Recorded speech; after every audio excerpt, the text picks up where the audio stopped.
full lithium upgrade on a houseboat that we rewired 8 years ago.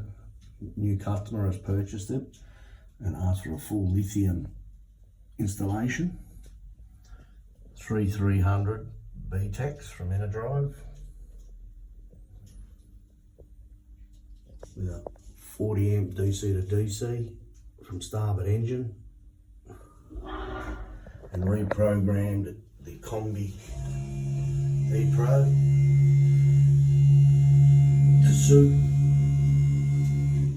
Just running through and setting the system up. We also replaced the battery monitor to a new B Pro Plus. Everything is going honky-dory.